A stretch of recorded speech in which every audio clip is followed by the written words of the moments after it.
Hey everyone, today we're checking out the JLab Air Go Pop, and coming in at $20, these buds are pretty hard to fault because you're getting 8 hours of battery life from the earbuds, a compact case, the earbuds are compact, which makes for a great fit, and you get some pretty decent sound quality as well. So let's get straight into it. If you want to grab a pair, links are down below. These are on pre-order, but should be sent out early September or mid-September. I'm also going to leave timestamps down there because as usual here, we're going in depth. So if you're picky with your audio, so am I. Let's get into another picky review.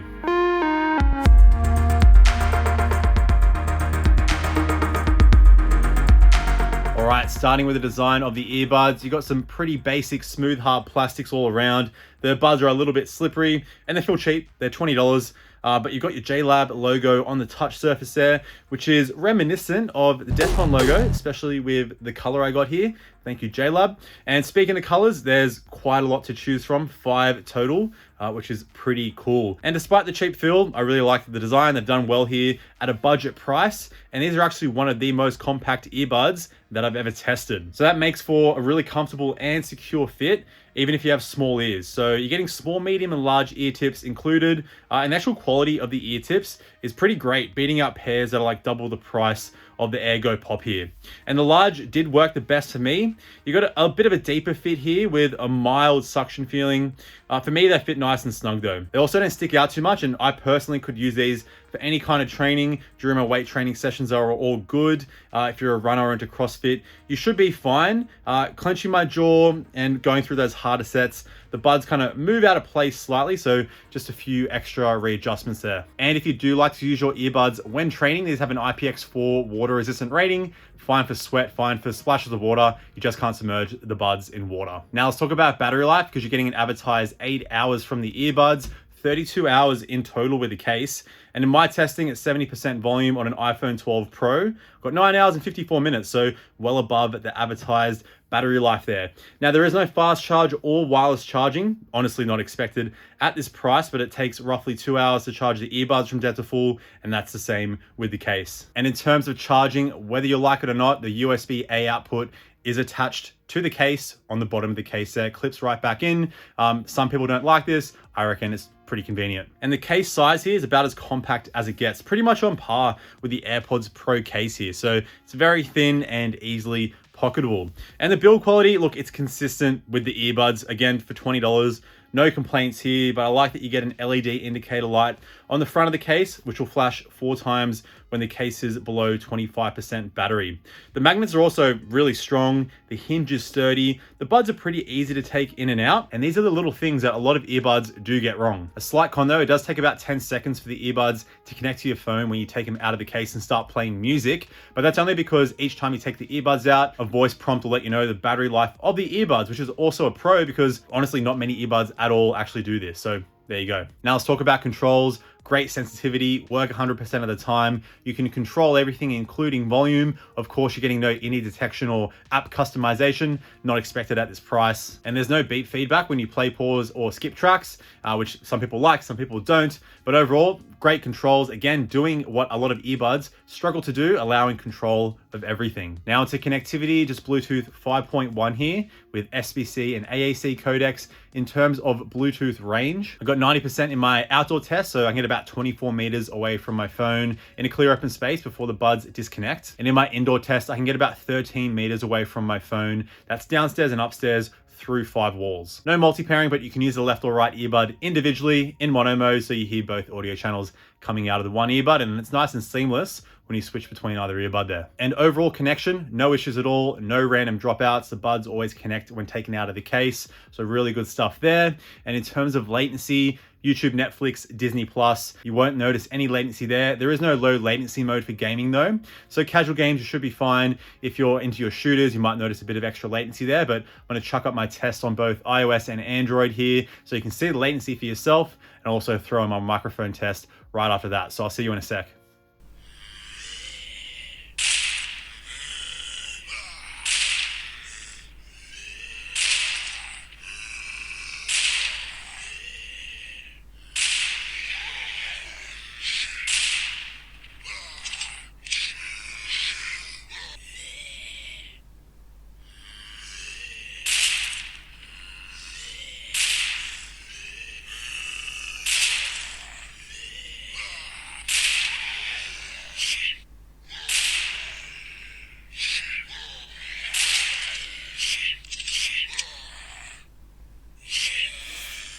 All right, so here's a microphone test with the JLab Go Air Pop in a nice quiet room. And here's what it sounds like with the crowd noise being played off my computer speakers to mimic what it'll be like to be on a phone call in a noisy environment. All right, so here's a microphone test with the JLab Go Air Pop on a nice busy highway here at the moment. So it's really loud, and hopefully the microphones are blocking out all the noise and you can hear my voice quite well. All right, before we talk about sound quality, a quick little drop on my Instagram here. Almost at 1,000 followers there, so be sure to chuck a follow so you can stay updated with behind the scenes action of me and my audio ventures. Link is down below. All right, on to sound quality. And starting with volume at 100%, these go nice and loud. I'll give them an 8.5 out of 10. Keep in mind, above 90%, they do get pretty messy, but still, it's good that you have the extra notches of volume there. These don't get my bedtime certification though, at the lowest volume, still slightly loud, but at those low volumes, you never really get that white noise hissing sound, which is nice to see if you listen to podcasts or low level music. Now onto the sound itself, because you're actually getting 3 EQ customization options built into the earbuds. So you're getting your JLab signature sound, which is like the main sound, and that's going to be on every time you take the earbuds out of the case, but you also have a balanced option and a bass boost option. And to go through these settings, you just need to triple tap on the left earbud, and it's very easy to switch between the different modes there. Now I'm mainly going to focus on the JLab signature sound because it's clearly the best sound, but you do have the balance mode there, which kind of brings the bass down, puts more emphasis on the mids and the treble. It actually sounds very natural, but it's a little bit lacking for my taste. And that bass boost option there, it really does boost the bass. Doesn't sound very good, becomes quite bloated, drowns out the other frequencies. But it's there. So it's nice to have a couple of extra options. But let's talk about the JLab signature sound because it's honestly really solid here. Classic V-shape, boosted bass, boosted treble, mids are slightly recessed, and the bass you are getting here, it's a bit more on the boomy side, still has a bit of punch to it, but you can tell there was more boost put in that kind of upper low end, so you don't really get that deep rumble, that subwoofer feel. If you are a bass head though, I rate these like a 7 out of 10 on the bass head scale, but not too bad of a bass response at this price, really solid. Like I said, the mid-range, pretty recessed. I mean, it gets the job done. Like vocals still come through clear. You're just not going to get an amazing mid-range there. And in terms of treble, this is where it's bumped up a little bit. You actually get a little bit of sparkle. It has a bit of a direct sound. Again, you're not getting nice resolution or detail here. And it does get a little bit harsh on some songs. You normally have to venture at those high volumes, or it might be on a song that isn't mastered so well. But still, honestly, for this price, really solid stuff. Keep in mind, sound imaging and soundstage a little bit below average for true wireless standards. But for $20, I was honestly expecting way worse sound because like you can spend double the amount of money, even like 3 times the amount of money. Sure, you get some extra features, some better sound quality, but it's not going to be a significant upgrade. But now to explain the sound further, I'm going to run through my genre rating checklist, and I'm basically locking in a 7 out of 10 for anything electronic and a 6.5 out of 10 for anything with instrumentation. And like I said, that bass response can get in the way of the mids and the treble and a kind of separation and clarity when there's instrumentation, like bass lines can take over. It can get a little bit muddy on some songs, it really depends. With electronic music, that extra bass does work to give you a bit more energy with the EDM, with your hardstyle, your psytrance, all that good stuff. Now to give you a better idea of the sound, I'm going to go through some quick comparisons. Well, just one comparison because I've only got the Soundpeats True Free 2 to compare it to.